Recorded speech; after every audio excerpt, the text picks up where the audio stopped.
Et que le Seigneur soit toujours avec vous. Et avec votre esprit. Sœurs et frères bien-aimés, comme nous l'avons chanté avec Franck, bon Dieu invité dans fait la pareille à l'instant. Chaque rencontre de l'homme avec Dieu est une fête et de merveille. Franck a déjà célébré la fête, la merveille de sa rencontre avec son Dieu. Aussi, cette célébration est-elle prolongation de cette fête qu'il a déjà célébrée. Mon âme chante sa grandeur. Son feu vient de brûler mon cœur. Je m'en remets. Je m'en remets à mon Seigneur. Avec mon Dieu, avec mon tout. C'est le plus beau des rendez-vous. Chante mon âme, son amour fou. Allez, mon âme. Allez, mon âme, va jusqu'au bout. Dieu seul suffit. Que rien ne te trouble, mon âme. Que rien ne t'effraie pas. Dieu ne change pas. Dieu seul suffit. De toute la patience triomphe. En Dieu, nous ne manquons de rien. Dieu seul suffit.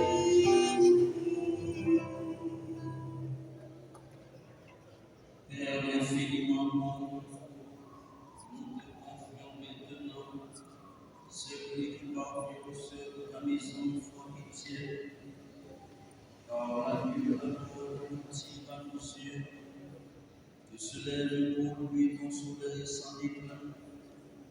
Il n'est plus parmi nous qu'il soit auprès de toi.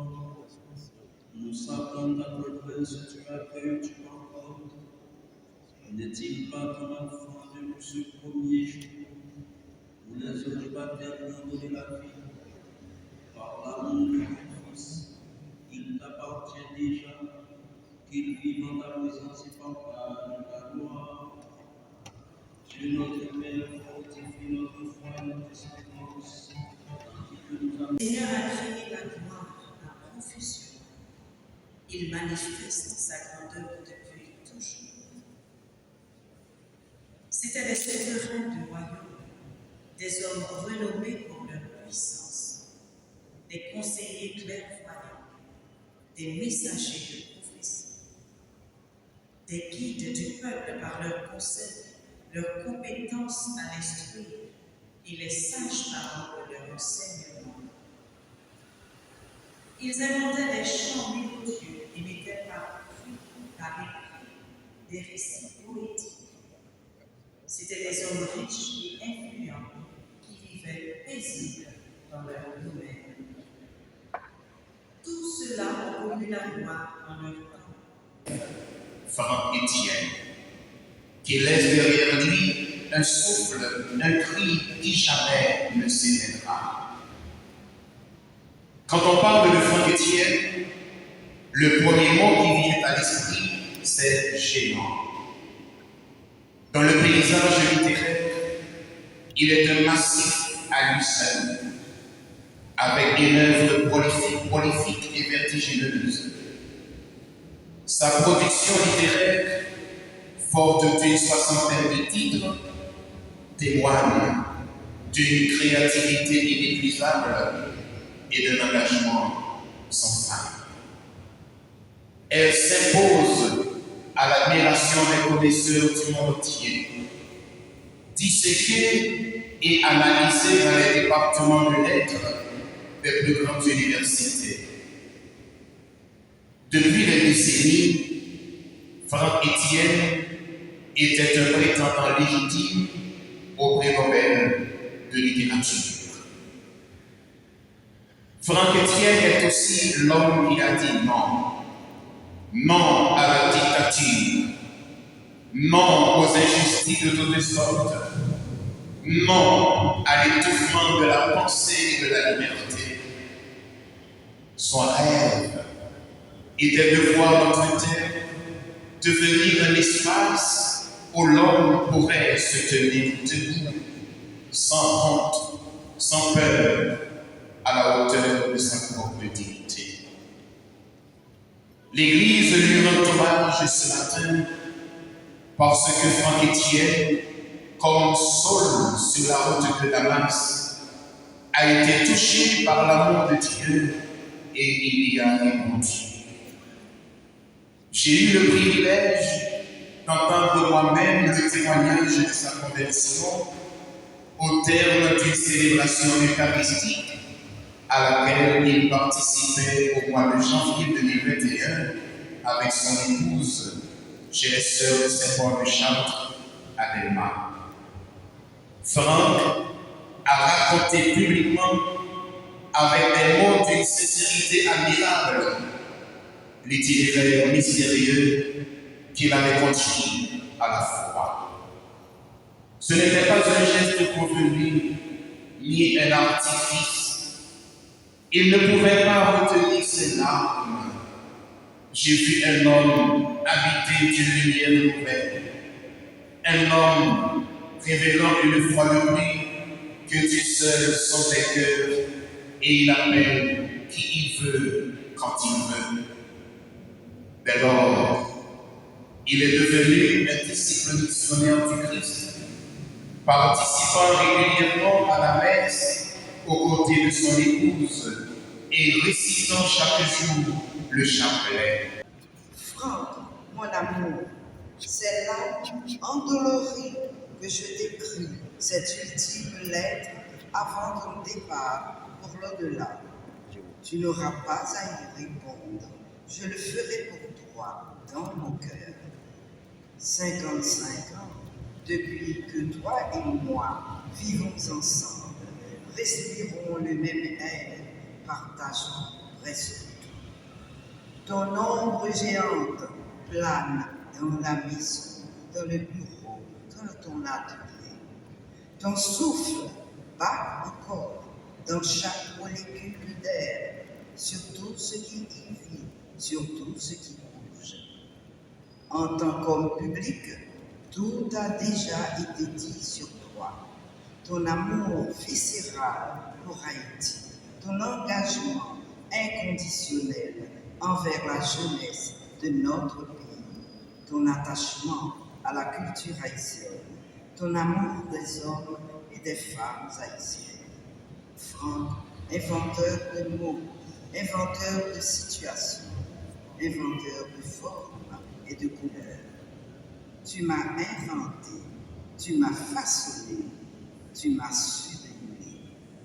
Franck, que serait ma vie sans toi? Je n'ose pas l'imaginer. Je n'ai point de mots pour te décrire l'effet de ton départ. C'est un peu le renversement du monde, le renversement de mon monde. Tu as eu des ennuis de santé qui m'ont beaucoup paniqué. AVC, surdité, cancer de la prostate et ce maudit Covid qui venait des Chinois, aimerais-tu répéter? Tu t'es échappé comme à la cloche du bois au moment où on s'y attendait le moins. Tu avais même regagné un peu d'énergie. Tout le monde s'émerveillait de te voir avec tant de fougue défendre tes points de vue à la télévision. Quelle vigueur, disait-on, malgré cette douleur résiduelle que le Covid t'a laissé au droit et aux jambes. Franck, ton départ a créé un vacarme à la dimension de l'immense écrivain que tu étais. Partout en cette république qui t'a tatoué au cœur, ton nom revient dans les conversations. On tente de mesurer l'étendue de ton personnage. Tes amis en Europe francophone, au Québec, aux États-Unis sont fiers des témoignages qui t'encensent, te glorifient comme un créateur hors pair qu'Haïti met au monde une fois par siècle. Comment Stéphane et Rudy, ainsi que tes petits-enfants, vivent-ils ces deux séparations? Stéphane et Rudy sont nos enfants. Stéphane est une fille. Et moi, ta Marie des îles, je suis dévastée. De quelle couleur sera l'avenir sans toi? Je garderai comme mantra ta phrase. Dieu de vie, Dieu vivant, Dieu d'amour, Dieu de lumière. Que la divine intelligence de l'énergie universelle me guide et me protège. La nation haïtienne est reconnaissante envers ce directeur d'école qui a commencé sa carrière en tant qu'enseignant. Nous sommes fiers de cet écrivain majeur qui a contribué à offrir un visage positif d'Haïti à l'étranger et qui a rehaussé les valeurs culturelles haïtiennes. Nous sommes également fiers de ce peintre dont les toiles marqueront toutes les générations futures. Nous nous courbons avec beaucoup de respect devant la dépouille mortelle de ce ministre de la Culture et de la Communication sous la présidence de Leslie François Maniga en 1981. Premier titulaire de ce ministère qui s'appelait alors le ministère des Affaires culturelles.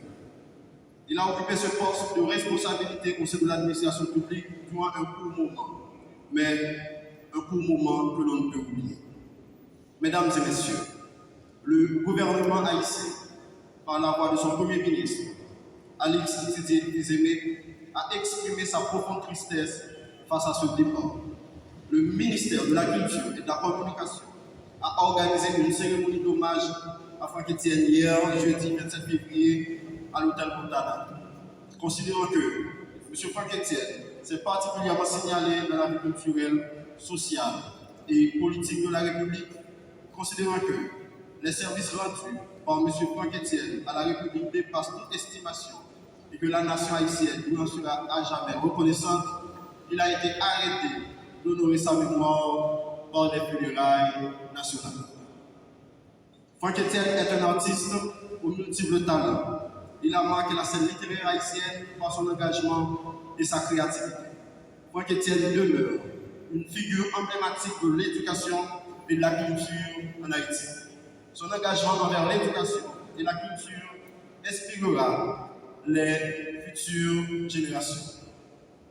Mesdames et messieurs, le gouvernement haïtien, par l'intermédiaire de ses représentants ici présents, rend un hommage bien mérité à Franck Etienne qui a contribué de façon significative à la culture haïtienne.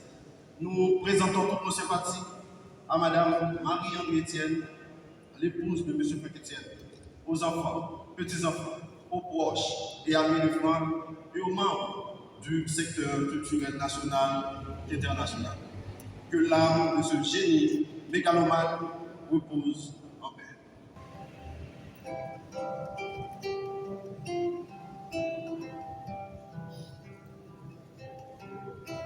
Dieu seul suffit,